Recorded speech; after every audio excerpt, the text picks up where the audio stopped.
There'll be no more kneeling, no more bowing, no more kneeling after a while, no more weeping, no more crying, no more weeping after a while. And before I'll be a slave, I'll be buried in my grave and go home to be my Lord, and to go home to be with my Lord and be free.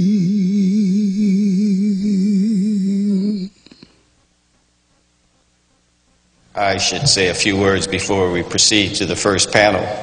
This particular topic is perhaps one of the most taboo topics in American society.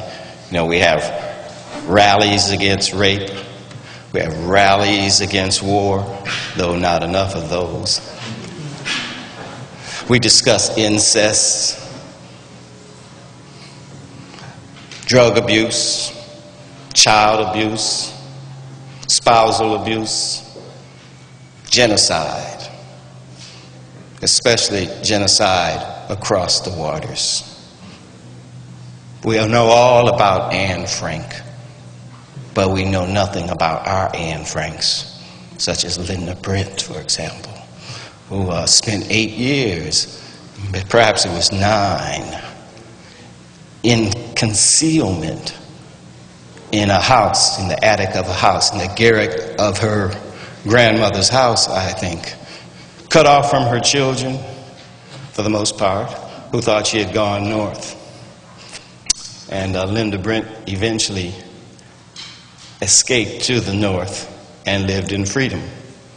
This is all in the incidents in the life of Linda Brent. The exact title escapes me right now. But in this particular part of U.S. history and American history, you'll find some of the most powerful narratives that you will ever encounter. Narratives that are compelling and stunning. And basically, that's the way it is if you look at slavery in American history.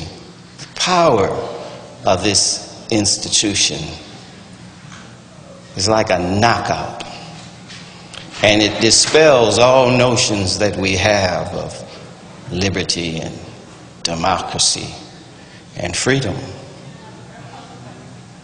Slavery is the real story, not of the United States, but of the Americas.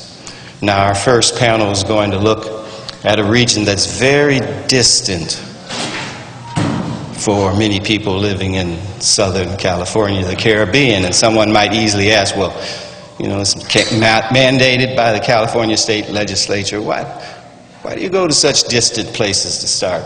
Well, one of the things we've learned is that you can't understand slavery in the United States without seeing it within the context of the Americas, and perhaps other contexts as well. You know, I'm always amused when I ask my students, what nation is south of the United States? And I time the pause as they wonder, is this a trick question? After a while, they come up with Baja, which I tell them is close. Then they have to think some more, because, you know, we have a very narrow approach to American history. I'm always embarrassed at my colleagues in particular who speak of American history when they mean the United States, appropriating that term, which really applies to 2 continents and many nations, for one nation. I'm always amazed at how not only the press and the government officials and the school teachers do that, but professional historians as well. And you know, that's only done in the United States. When you go to Europe and you say you're from America, they'll say, which country? But I always marvel at how the wrong things get fixed in our minds in the curriculum, and they just stay there. And that's the way it is about slavery. Most of the things people know about U.S. slavery is very little, and what they do know is usually wrong. And it's as simple as that. They know very little. What they do know is usually wrong. So our first panel will deal with slavery in a larger context than we usually assume, showing the links between the other Americas and our America. The moderator will be the chair of Black Studies and Women's Studies, Jacqueline Bobo. The commentator will be Robert Hill from UCLA. And now I'm going to turn it over to those two. I know they're out there, but as I said, we are short-handed.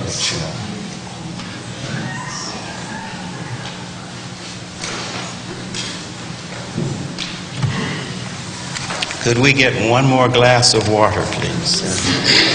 Ah, there it is. Just appeared. That's very good. Oh, yes.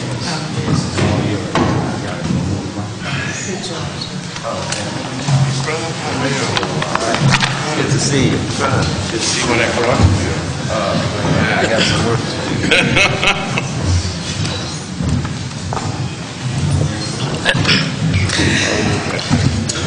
Hello, everybody, and welcome.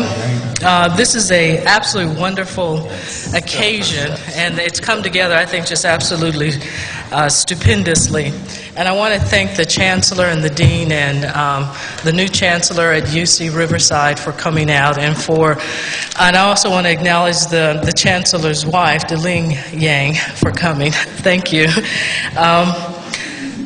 My name is Jacqueline Bobo. I'm chair of the Department of Black Studies, and I'm going to introduce the panelists for you today: Slavery and Freedom in the Caribbean and Latin America. Patrick Bellegarde Smith is a renowned scholar, a Haitian scholar, and also an absolutely wonderful ally, compatriot, and very good friend. And I think it's absolutely wonderful in my life that I've gotten to know him through Claudine Michel and Douglas Daniels. Patrick Bellegarde Smith is professor of Africology at the University of Wisconsin-Milwaukee. He has written a number of articles as well as books on Haiti and international politics, among which are In the Shadow of Powers, Dante's Bellegarde, and Haitian Social Thought, which came out in 1985.